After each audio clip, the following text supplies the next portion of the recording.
कि जो आपके साथ पिछले 18 सालों से हो रहा है वो गलत हो रहा है। सौदेबाजी से उन्होंने हमारी सरकार गिराई।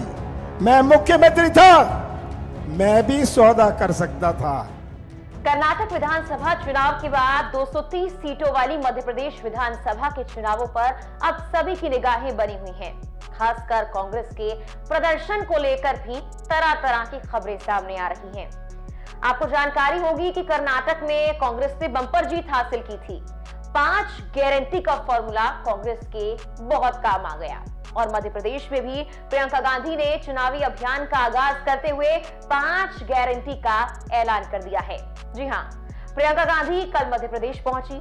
जबलपुर में जब वो गई तो उन्होंने चुनावी जनसभा को संबोधित भी किया। इस चुनावी शंखनाद के साथ ही प्रियंका गांधी ने उन 5 गारंटी का ऐलान किया है जो हो सकता है कि आने वाले वक्त में मध्य प्रदेश के चुनाव में कांग्रेस को फायदा पहुंचा सके। नमस्कार, मैं हूं आपके साथ मेघना सचदेवा। आप देख रहे हैं लोकमत हिंदी। तमाम चुनाव से जुड़ी अपडेट के लिए हमारे चैनल को सब्सक्राइब करना ना भूलें और बेल आइकन को दबाना भी ना भूलें। प्रियंका गांधी कल जबलपुर पहुंची थी और उन्होंने जनता से कुछ वादे किए। नर्मदा पूजा के साथ कांग्रेस ने मध्य प्रदेश चुनाव के लिए शंखनाद कर दिया है। इस चुनावी अभियान को लेकर बहुत सी बातें सामने आ रही हैं। सबसे बड़ा सवाल तो यही था कि आखिर प्रियंका गांधी ने जबलपुर से अपने चुनावी अभियान की शुरुआत क्यों की?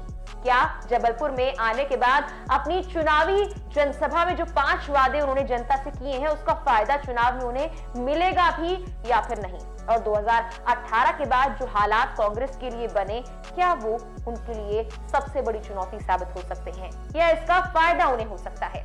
इन सभी बातों पर आज हम चर्चा करने वाले हैं। हमारे चैनल के जरिए हमने लोगों से एक सवाल किया। कल सवाल ये था कि आखिर कांग्रेस की तरफ से किए गए 5 गारंटी के ऐलान का फायदा क्या आने वाले वक्त में उन्हें मध्य प्रदेश विधानसभा चुनाव में मिल सकता है? तो इसके जवाब में 80% से ज्यादा लोगों ने हामी भरी है। हालांकि ये महज 2700 लोगों द्वारा दिए गए जवाब का उत्तर है। अब देखते हैं कि आने वाले वक्त में क्या वाकई ऐसा होता है या नहीं। लेकिन सबसे पहले हम शुरुआत इस सवाल से करते हैं कि क्या जबलपुर में चुनावी शंखनाद करना प्रियंका गांधी और कांग्रेस के लिए फायदा साबित हो सकता है? आखिर जबलपुर को ही क्यों चुनावी शंखनाद के लिए कांग्रेस ने इस बार चुना है? कांग्रेस महासचिव प्रियंका गांधी सोमवार को जबलपुर पहुंची। यहां चुनावी शंखनाद करते हुए उन्होंने शिवराज सरकार पर जमकर निशाना साधा। प्रियंका गांधी ने मंच से कहा कि मध्य प्रदेश में पिछले 18 साल से रिश्वत राज घोटाला चल रहा है। धनबल से जनादेश को कुचला जा रहा है। जनता का शोषण हो रहा है। आपके साथ गलत हो रहा है। मैं आपको याद दिलाना चाहती हूँ एक पुरानी राजनीति की, जिसमें हमारे नेता जो कहते थे वो करके दिखाते थे, जिसमें हमारे नेता सब कुछ न्यौछावर करके आपके लिए दिन रात एक करते थे। आपकी सेवा सर्वोपरि होती थी उनके दिल में, उनके दिमाग में। और मैं कहना चाहती हूं कि जो आपके साथ पिछले 18 सालों से हो रहा है वो गलत हो रहा है। प्रियंका गांधी की पहली सभा के लिए जबलपुर के महाकौशल को चुना गया। दरअसल महाकौशल में विधानसभा की 38 सीटें हैं। 2018 के विधानसभा चुनाव में कांग्रेस ने यहां अच्छा प्रदर्शन किया था। 2023 में भी कांग्रेस इसी प्रदर्शन को दोहराना चाहती है। राज्य में बीते साल हुए नगरीय निकाय चुनाव में भी कांग्रेस को जबलपुर में जीत मिली थी, जिसके बाद से कांग्रेस का फोकस लगातार महाकौशल है। छिंदवाड़ा भी महाकौशल क्षेत्र में आता है। राहुल गांधी की भारत जोड़ो यात्रा का रूट भी मालवा निमाड़ के विधानसभा क्षेत्रों से होकर तय किया गया था, क्योंकि निमाड़ और महाकौशल क्षेत्र ने कांग्रेस को भरपूर समर्थन 2018 में दिया था। और आने वाले वक्त में कांग्रेस यही चाहती है कि जहां उनका प्रदर्शन अच्छा रहा, वो प्रदर्शन एक बार फिर से इस बार के चुनाव में वो दोहरा पाएं। जबलपुर से पूर्वी एमपी के साथ ही पूर्वोत्तर के विंध्य क्षेत्र तक के विधानसभा क्षेत्र के कार्यकर्ताओं में जोश भरने के मकसद से जबलपुर का चुनाव किया गया। तो जाहिर सी बात है कि क्यों जबलपुर का चुनाव किया गया कांग्रेस पार्टी की तरफ से पहली चुनावी जनसभा के लिए चुनाव से पहले, ये अब आप समझ गए होंगे। भारत जोड़ो यात्रा का रूट जो तय किया गया था उससे पहले ही यानी कि कांग्रेस ने अपनी मध्य प्रदेश की रणनीति बनाना शुरू कर दिया था। ये तो बात हुई कि कांग्रेस कहां पर पहले मजबूत थी और वहां पर दोबारा अपना प्रदर्शन दोहराना चाहती है, लेकिन 2018 के बाद कांग्रेस के लिए चुनौतियां भी बहुत ज्यादा है। अब बात करते हैं 2018 में आखिर कांग्रेस का प्रदर्शन कैसा रहा था और 2018 के बाद क्या क्या कांग्रेस में हुआ। मध्य प्रदेश में 15 साल बाद बनी कांग्रेस की सरकार कैसे 15 महीने में ही गिर गई और उसके बाद से मध्य प्रदेश कांग्रेस में क्या उठापटक हुई है। लेकिन उससे पहले एक ताजा अपडेट की बात कर लेते हैं, क्योंकि मध्य प्रदेश के मुख्यमंत्री शिवराज सिंह चौहान जिन्हें मामा भी कहा जाता है, उन्होंने हाल फिलहाल में लाडली बहना योजना की शुरुआत की है। इस योजना के तहत कई महिलाओं के खातों में 1,000 की पहली किश्त पहुंच गई है।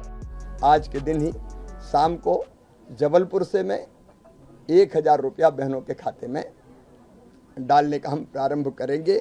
आज डलेगा शाम को, तो खाते में पहुंचते पहुंचते कल भी हो सकता है, क्योंकि शाम हो जाएगी तो बैंक पुश करेंगे, तो कल बहनों के खाते में ये पैसा आएगा। इसका मुकाबला करने के लिए प्रियंका गांधी वाड्रा ने अपनी पहली चुनावी जनसभा में जो 5 ऐलान किए हैं, उनमें से खासकर 2 ऐलान महिलाओं पर फोकस करने वाले हैं। वो क्या हैं, वो आपको बताते हैं, फिर बढ़ेंगे आगे। यूपी में लड़की हूं लड़ सकती हूं कैंपेन करने वाली कांग्रेस ने लाडली बहना योजना के मुकाबले महिलाओं को हर महीने 1,500 रुपए देने का वादा किया है। गैस सिलेंडर 500 रुपए में देने का वादा किया है। ये गारंटी दी गई है कि अगर कांग्रेस सरकार में आ जाती है तो 5 ऐलान जो कांग्रेस पार्टी ने किए हैं, उन ऐलानों पर अमल किया जाएगा, जैसे कि कर्नाटक में किया गया है। हम आपके सामने कुछ ऐसे गारंटी लाए हैं जिनके बारे में अब आपको मैं बताऊंगी, जो हम 100% लागू करेंगे। ये मेरा वादा है आपको, यही वादा मैंने कर्नाटका में किया, यही वादा कर्नाटका के नेताओं ने किया, राहुल गांधी जी ने किया और कर्नाटका की सरकार बनते ही उस कैबिनेट ने पास किया हुआ है। हर महीने महिलाओं को 1,500 रुपए प्रति माह दिलवाया जाएगा। गैस का सिलेंडर 1,000 रुपए का नहीं, 500 रुपए का आपको मिलेगा। तो चलिए बात करते हैं 2018 के प्रदर्शन की। आखिर कैसा कांग्रेस का प्रदर्शन रहा और उसके बाद चुनौतियां क्या कुछ हैं। 230 सीटों वाली मध्य प्रदेश विधानसभा में कांग्रेस को 114 सीटें 2018 में मिली थी। यानी कि आप ये अंदाजा लगा लीजिए कि कांग्रेस का प्रदर्शन कितना अच्छा रहा था। उस वक्त भाजपा को 109 सीटें मिली थी और बाकी सीटें अन्य दलों के खाते में गई थी। जो आंकड़ा था बहुमत का, वो था 116, यानी कि इससे महज 2 सीटें कम कांग्रेस को मिल गई। 114 के आंकड़े के साथ कांग्रेस ने सरकार भी बना ली और कमलनाथ बने थे 2018 में कांग्रेस की तरफ से मध्य प्रदेश के मुख्यमंत्री। लेकिन मध्य प्रदेश की राजनीति और खासकर 2018 के बाद वहां पर जो सियासी उठापटक रही है, वो सभी के सामने आ गई थी। 2018 में सरकार तो कांग्रेस ने बना ली, लेकिन ये सरकार 15 महीने भी ना चल सकी। दरअसल 2020 में सिंधिया समर्थक विधायकों के पाला बदलने के वक्त अपनी सीटों से उन्होंने इस्तीफा दे दिया। इसके बाद नवंबर 2020 में 28 सीटों पर उपचुनाव हुए। इनमें से 19 भाजपा के खाते में गई, वहीं 9 सीटों पर कांग्रेस ने जीत दर्ज की। इसके बाद नवंबर 2021 में 3 और सीटों पर उपचुनाव हुए। इनमें से 2 सीटें भाजपा और 1 कांग्रेस ने जीती। इस वक्त 230 सदस्यीय विधानसभा में भाजपा के 127, कांग्रेस के 96, निर्दलीय 4, 2 बसपा और 1 सपा के विधायक हैं। बीते 5 साल में ये राज्य 2 सरकारें दिख चुका है। दरअसल हुआ कुछ ऐसा था कि दिसंबर 2018 से मार्च 2020 तक कांग्रेस ने सरकार चलाई। इस दौरान कई मौके आए जब पार्टी के नेताओं ने अपनी सरकार पर वादे पूरे करने के लिए दबाव बनाया। 15 महीने पूरे होते होते कमलनाथ सरकार की सत्ता से विदाई की पटकथा तैयार हो चुकी थी। 2 से 3 मार्च की रात अचानक मध्य प्रदेश के कई विधायक गुरुग्राम के एक होटल में जमा हुए। इन विधायकों में सपा विधायक राजेश शुक्ला, बसपा के संजीव सिंह कुशवाहा और रामबाई, कांग्रेस के एंदल सिंह कसाना, रणवीर जाटव, कमलेश जाटव, रघुराज कसाना, हरदीप सिंह, बिसाहू लाल सिंह और निर्दलीय सुरेंद्र सिंह शेरा शामिल थे। इस होटल में भाजपा के नरोत्तम मिश्रा, रामपाल सिंह और अरविंद भदौरिया भी नजर आए। मामला बिगड़ता देख दिग्विजय सिंह, उनके मंत्री बेटे जयवर्धन सिंह, जीतू पटवारी डैमेज कंट्रोल में लग गए। पटवारी और जयवर्धन भी उसी होटल में पहुंच जाते हैं जहां पर बागी विधायक जमा हुए। करीब 2 घंटे के सियासी ड्रामे के बाद दोनों रामबाई और 3 कांग्रेस विधायक एंदल सिंह कसाना, रणवीर जाटव, कमलेश जाटव को लेकर लौटे। वहीं रघुराज कसाना, हरदीप सिंह डंग, बिसाहू लाल सिंह, राजेश शुक्ला, संजीव सिंह कुशवाहा और सुरेंद्र सिंह बेंगलुरु पहुंच गए। 5 मार्च 2020 को मध्य प्रदेश के सियासी ड्रामे का केंद्र बेंगलुरु हो गया और 2 हफ्ते में यहां बागी विधायकों की संख्या बढ़ते बढ़ते 22 तक पहुंच गई।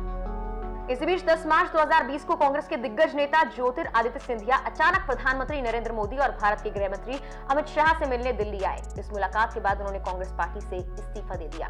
अगले दिन यानी 11 मार्च को सिंधिया ने भाजपा अध्यक्ष जेपी नड्डा की उपस्थिति में भाजपा का दामन थाम लिया। फ्लोर टेस्ट से पहले कमलनाथ ने इस्तीफा भी दे दिया और इसके बाद एक बार फिर से भाजपा की सरकार बनी मध्य प्रदेश में। इसके बाद कई उपचुनाव हुए बागियों की सीट पर और 2022 में भी राष्ट्रपति चुनाव से पहले 3 और विधायकों ने भाजपा का दामन थाम लिया। इसे राष्ट्रपति चुनाव में भाजपा की वोट वैल्यू बढ़ाने के प्रयास के तौर पर भी देखा गया। सिंधिया के जाने से और बागी नेताओं के भाजपा ज्वाइन करने से 15 साल बाद बनी कांग्रेस सरकार मध्य प्रदेश में 15 महीने बाद गिर गई। उसके बाद से लगातार शिवराज सिंह चौहान वहां पर कई योजनाओं का ऐलान करते रहे हैं। हाल फिलहाल में लाडली बहना योजना का भी ऐलान किया, लेकिन अब कांग्रेस इस कोशिश में लग गई है कि जो प्रदर्शन साल 2018 में किया गया था वो प्रदर्शन दोहराया जाए। चुनाव से पहले कांग्रेस पिछली बार हारी हुई सीटों पर विशेष मेहनत कर रही है। पिछली बार विंध्य क्षेत्र ने कांग्रेस की जीत में साथ नहीं दिया था, वो भाजपा के साथ रहा था। इसीलिए कांग्रेस अब यहां भी अपनी खोई हुई जमीन की तलाश कर रही है। संगठन को मजबूत बनाने की जिम्मेदारी पार्टी के वरिष्ठ नेता पूर्व सीएम दिग्विजय सिंह को सौंपी गई है। वो लगातार विंध्य का दौरा कर रहे हैं। इस बार भी कांग्रेस लगभग ये तय है कि कमलनाथ के चेहरे पर ही चुनाव लड़ रही है और उन्हीं को मुख्यमंत्री पद का दावेदार बनाया जाएगा। सिर्फ खोई हुई सीटों को नहीं बल्कि जिन सीटों पर अच्छा प्रदर्शन किया था उन्हें भी एक बार फिर से हासिल करने की जुगत में कांग्रेस लग गई है। महिलाओं के लिए खासकर कांग्रेस की तरफ से ऐलान किया जा रहा है। ये इस बात का सबूत है कि 5 गारंटी का जो ऐलान प्रियंका गांधी ने अपने चुनावी शंखनाद में किया है उनमें से 2 में खास फोकस महिलाओं पर ही है। कुछ और मुद्दे हैं जिनमें भाजपा बैकफुट पर है, उनमें भी कांग्रेस ये कोशिश कर रही है कि वो भाजपा को मात दे पाए। वहीं दूसरी ओर जहां भाजपा युवाओं और बेरोजगारों के मुद्दे पर अपने आप को बचाने की कोशिश कर रही है और ये कोशिश कर रही है कि साल 2023 अगस्त तक ही कई युवाओं को नौकरियां दे दी जाए ताकि आने वाले चुनाव में उन्हें नुकसान ना उठाना पड़े, वहीं कांग्रेस इस पर भी अपना खास फोकस लेकर चल रही है। अब देखने वाली बात यह है कि क्या वाकई एक बार फिर से साल 2018 का प्रदर्शन कांग्रेस दोहरा पाएगी। प्रियंका गांधी ने जिस जोश के साथ इस मध्य प्रदेश चुनाव के लिए कांग्रेस का शंखनाद किया है, क्या वैसा ही प्रदर्शन पार्टी चुनाव में दिखा पाएगी? क्या 5 गारंटी का जो फॉर्मूला कर्नाटक में कांग्रेस के काम आया है वो मध्य प्रदेश के चुनाव में भी काम आएगा या फिर नहीं? ये तो आने वाले चुनाव ही बताएंगे। फिलहाल के लिए इस वीडियो में इतना ही। तमाम और इस तरह की वीडियोस के लिए हमारे चैनल पर बने रहें।